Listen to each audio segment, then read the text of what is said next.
You might be thinking, just pop down to the shop and grab the right size. The other thing you might be wondering is, why do you have a hacksaw? Why is there an angle grinder next to your jack?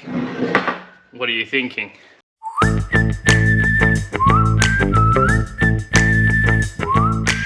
Today I'm replacing the hybrid Pintol Ringfeder off the Australian Army truck, and we're going to be replacing it with a standard Ringfeder that's used on road trains all around Australia. We've also got the opportunity to have a look over on the US Army truck and at the Pintol hook that we have there. We'll be able to discuss why we use these type of hitches, the application of these hitches, and some of the features of them. So before we get right into it, we'll have a look at some of the system here on the Ringfeder and also our air systems and how they differ between the Army truck and then the other trucks we have around here.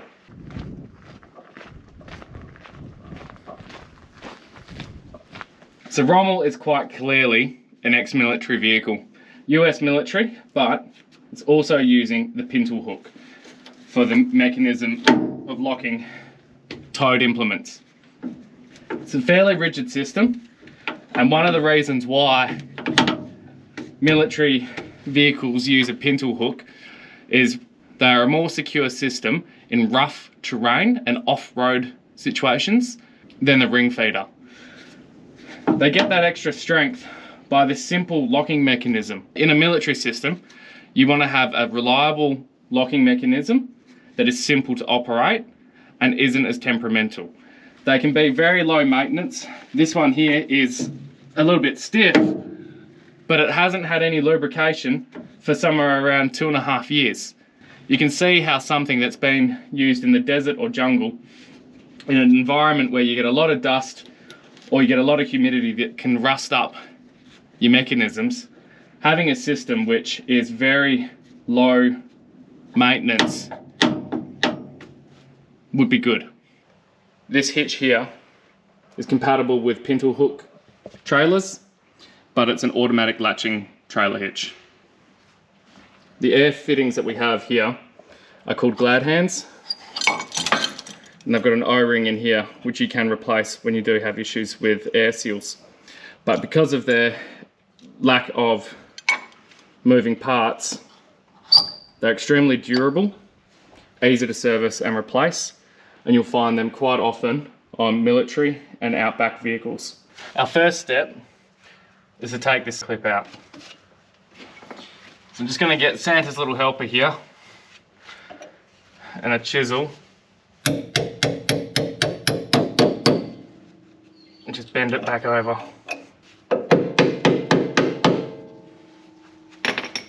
Now a good way to cheat here is to use our angle grinder.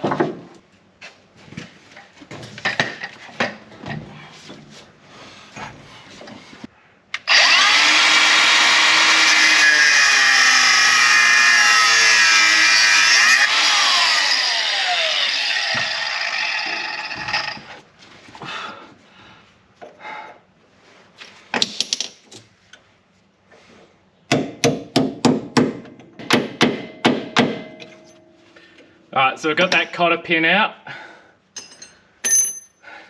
Now we're just going to undo that.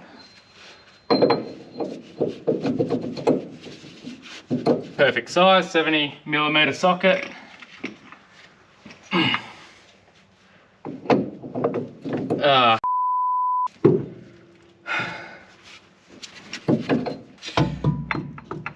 Looks like she's not going to fit on there. So the torque multiplier isn't the right size for this socket. If we have a look, it's become quite obvious that this 70mm socket isn't going to fit inside this arc here. So to make this socket fit onto this torque multiplier, we're going to do a little bit of bush engineering to give us enough room for this socket to be able to get on there. It might seem like a waste of equipment to cut something up just for one job, but this job's not going to get done without it. It's going to be a bit of an expensive exercise just to pop down to the shop for this torque multiplier, and I can always get another one. It's a bit like asking what's more valuable to the man stranded in the desert, a kilo of gold or a litre of water.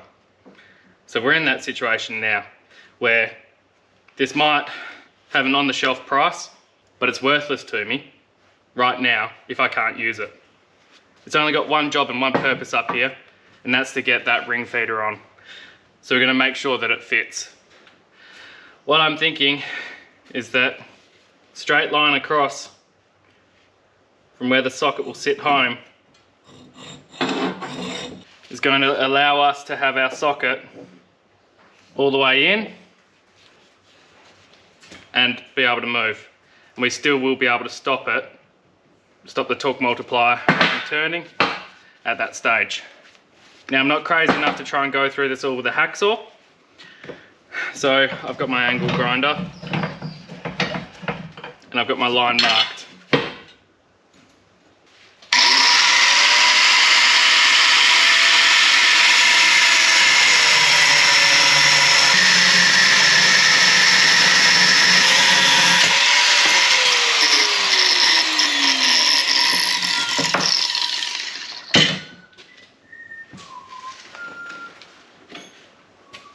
So that's the shoe that we've removed, or boot.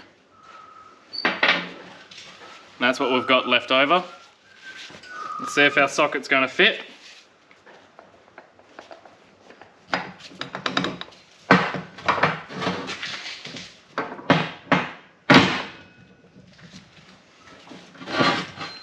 Right, there's our socket, and we've got just enough clearance. So we're going to have to climb under there and find out what we're going to be able to jar this up against. So we're back down under here. Before I get any lube into that, we want to know where we're going to be able to lock the torque multiplier onto. So I'd be looking somewhere around this chassis rail here to be able to lock it back against something. So I'm just going to see what I can come up with to wedge into there to hold us in place. I considered welding a piece of angle iron onto here. The other suggestion was to try and block it with an adjustable spanner. The other thought I had was just using this massive G clamp that I happen to have in the workshop. So I'm going to see if it's got any ability to work against it. And that to me looks very precarious. See if we can put the G clamp somewhere else and change the angle of attack. So now what it should be doing is pushing it straight down. And that appears to be just a little bit better.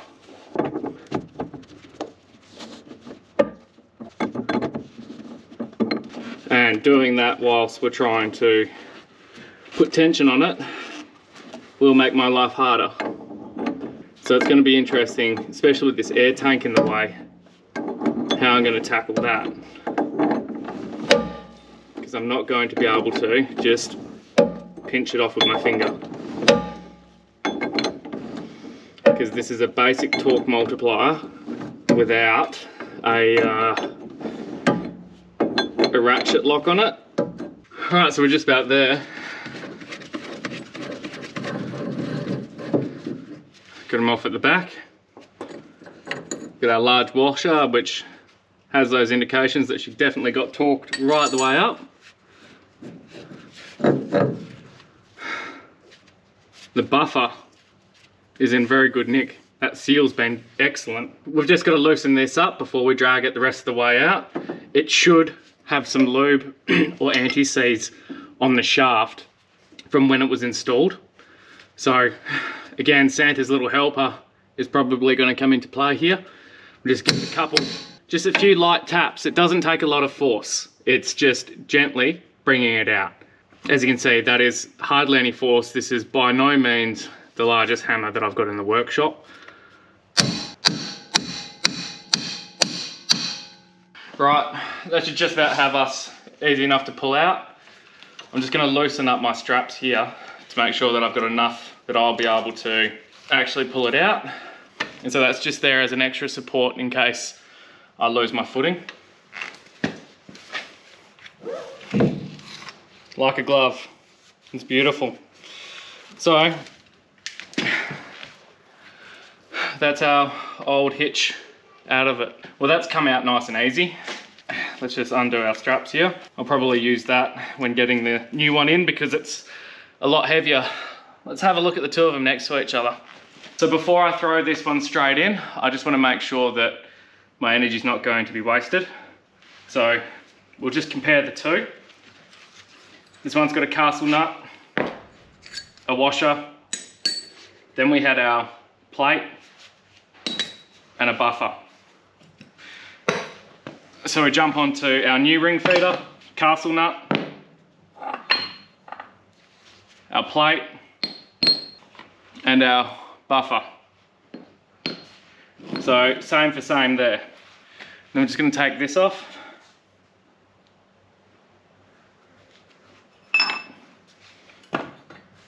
And this is the housing body that we've got inside the truck there.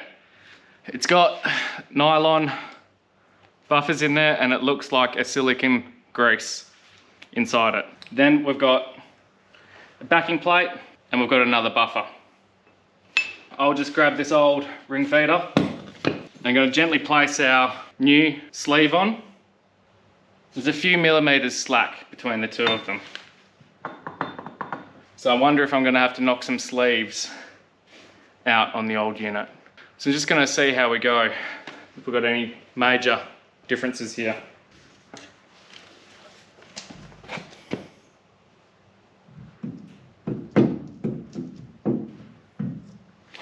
And we do. We've got the size difference between these two. We've got the nylon cups in here as well, but I'm thinking I should probably keep those in there. So given that we've got about this nylon sleeves worth of difference in our size, I'm gonna have a little bit of a look. It's not gonna hurt to knock them out because if it fits, it fits. If it doesn't, well, I'm undoing this anyway.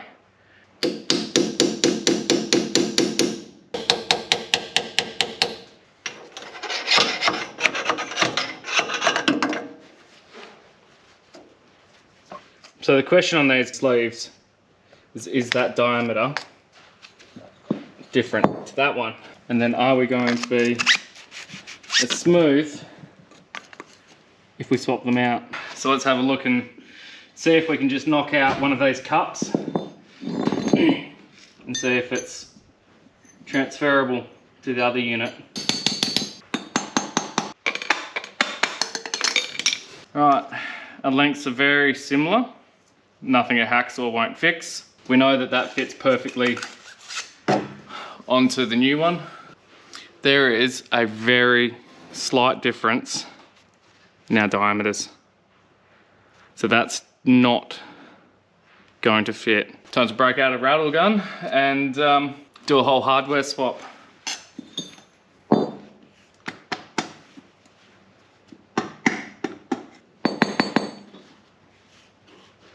We'll just deal with the background noise, and considering I'm about to use a rattle gun, it's not really going to affect you. The background noise that I've got is a heavy shower of rain coming in, part of that cyclone system that's coming through the state at the moment. So, because I've got to change this housing out, I've got to get the nuts and bolts undone. So the rattle gun's the quickest way to do that.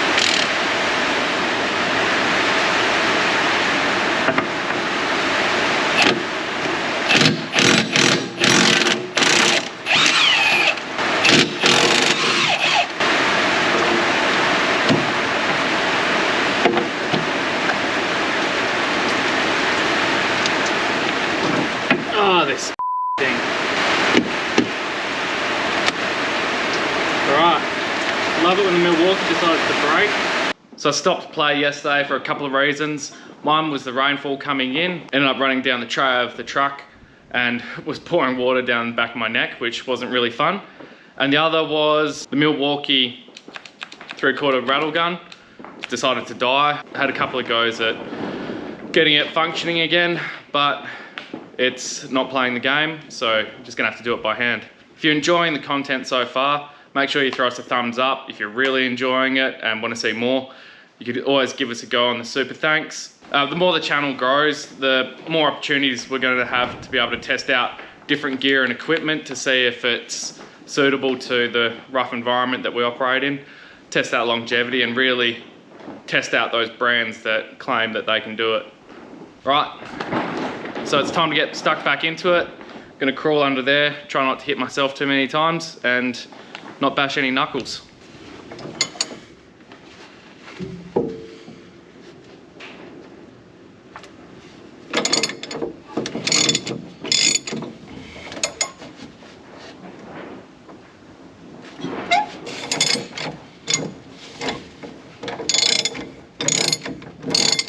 Alright, so they're loose. We should be at the point where I can just undo it by hand.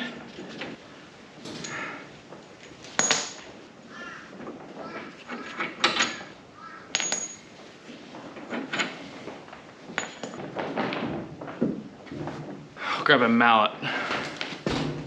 Now, because I don't want it to clang down, and I'm going to use a little bit of force to knock this free. Especially because I can see just in here a bit of corrosion here, which is a little bit of nature's Loctite. So I'm going to put this strap over it, so then when I knock it, it's not going to drop down and do any damage anywhere else.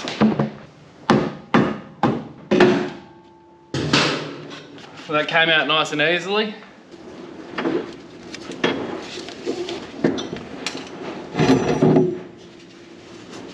When I take stuff apart, I like to clean it up just so that we don't have any of this surface corrosion that could prevent a smooth install. I find that when you take something apart and clean everything as you go for the reinstallation, if you need to take something apart again, it's a lot easier and keeps everything clean. So I'm just going to get in here with a wire brush and give it a bit of a tidy up, and maybe even just a very light touch with some emery tape.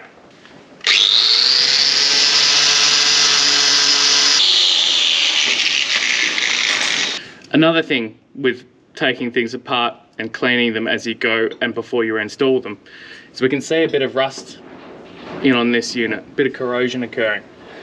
Now, on the chassis rail, because it's not likely that anyone's going to be taking this apart in a hurry, I want to ensure that we aren't going to have any rust develop there that could potentially damage the integrity of the chassis.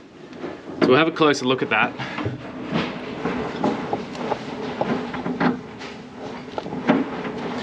And it's these little bits of pitting that I want to stop. So I'll give it a quick wire brush again. We'll make this clean, and I'll put a little bit of something on there that should prevent water getting in there and oxidization occurring.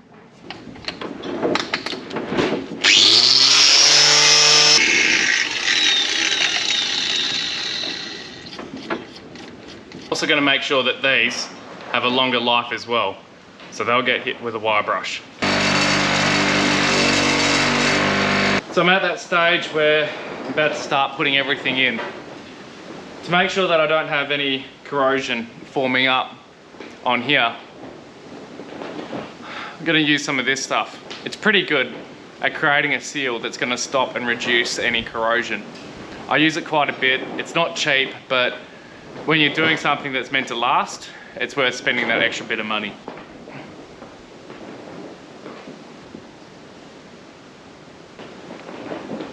So the hope is, with that thread ease being put on the hole, it's going to slip in easier, and it's going to reduce the amount of corrosion that we could potentially get, increasing the longevity. I've also got it on the face, so that this area here is less likely to become pitted and rusted in time, if any moisture gets into it. But it's ready now for me to push it in and get my bolts into it.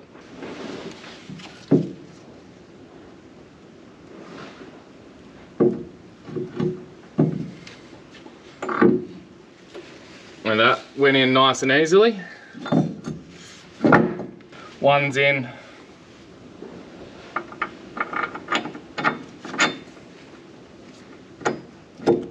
And second one's in. So remembering that the Milwaukee's broken, got to do these up by hand.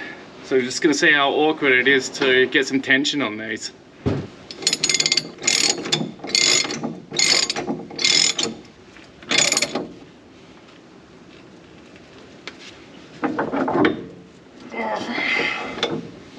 Well, that took a little bit of sweat. Let's jump in there and have a good look. You can see just around this edge here where some of that thread seal or thread ease has squeezed out, which I'm pretty happy with. That means that we've got a good seal in there, and that's going to hold out any water, which will prevent that corrosion. So on to the fun part. We're going to put the main part of the Ringfeder into it. Make sure that I've got some silicone lube on that so that it's going to be free and easy to move in there and operate properly.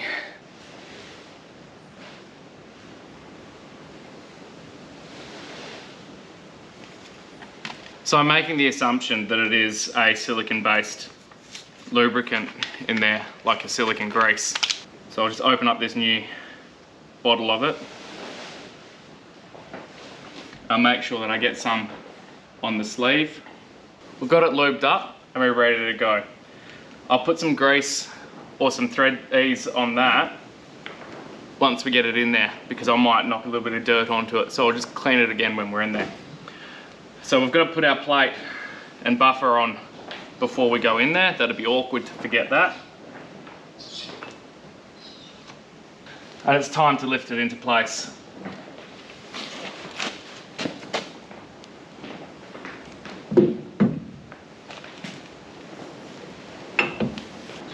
Right, time to climb under and get the other half of this done.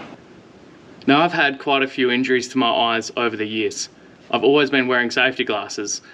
I can't imagine how bad it would be if I wasn't. I need to wear prescription glasses most of the time, particularly when I'm doing fine work. So I wear impact rated safety glasses that are to my prescription. They aren't cheap, but you've only got one set of eyes and it's worth protecting them the best that you can get. So now we're here, we've got it ready. Give it a little bit of a blowout. I can just wipe the last bit of that dust out of the way. It appears we've come through pretty well without any dust on the thread. For any servicing in the future, make sure that you put your anti-seize or your grease on there. It might not be you doing it in the future, it could be someone else, but they're not going to be cursing you if it's easy to take it off. So first in is our buffer, then we come in with our plate, and now we've got our castle nut.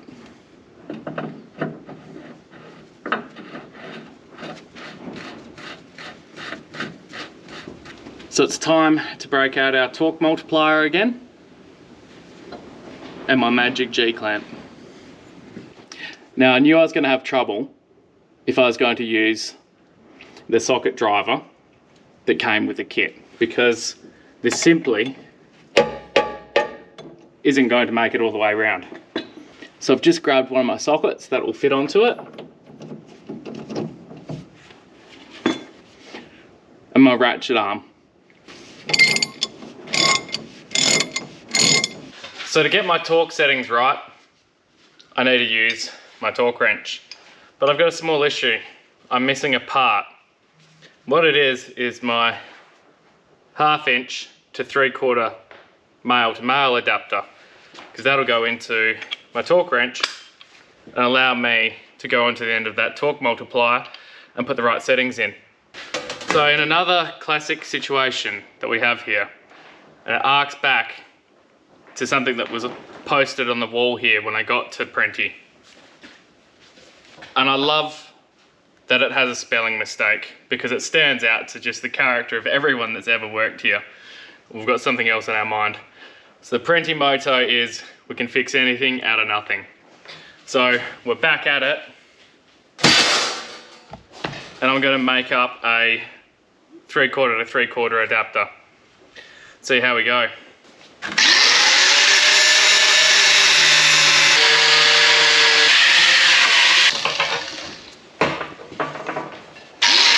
Now it's not fancy, but it will achieve.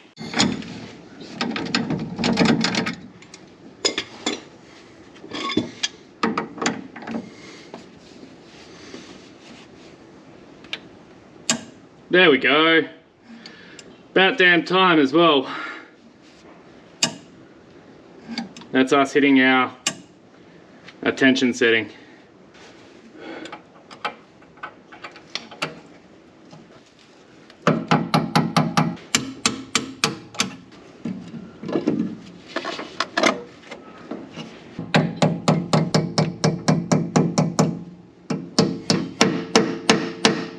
So there we have it. Our new Ringfeder's in, it's torqued up, and it's ready to go. Some of the reasons why Ringfeders are preferred here in Australia is that they provide a smoother ride, especially on our highways and also when you've got some corrugations. What they have is a bit of give and movement. They can also rotate, which gives them a little bit of movement on rough and undulating roads. Not off-road, but rough and undulating roads where there's a little bit of change in them. Instead of that impact being transferred through the whole trailer. Also comes down to the pin here. With its shape, it's actually quite a fine fit. Whereas in the Pintol hook, there's a bit of movement there. When operating a Ringfeder, they auto latch. We're currently in the lock position. So if I was to be hooking up to a dolly or to a trailer, I would need to deactivate the lock and lift the pin up. It's now in a locked position. You can't pull it down because you'll damage it. But when the trailer and the ring comes into here, it will bump into the mechanism here. That will deactivate it or activate it, and it will lock down. That is now locked and secured. You don't need to use any chains when using a Ringfeder because of the spring action in the locking mechanism. And this is very, very secure. Easy to maintain and to keep operational. Now, I've mentioned the other type of air fittings that we have on our trucks. The other type is known as a PBR. These type of fittings do provide good airflow and they have an interesting locking mechanism on them. But the only issue is, in the dust and with a little bit of corrosion, these tend to lock up and are really hard to remove from the truck and the trailer. So that's on our Volvo, which is our mustering truck, which currently is missing its windscreen. But that's a story for another day. Thanks for sticking with me today, and I hope to see you next time.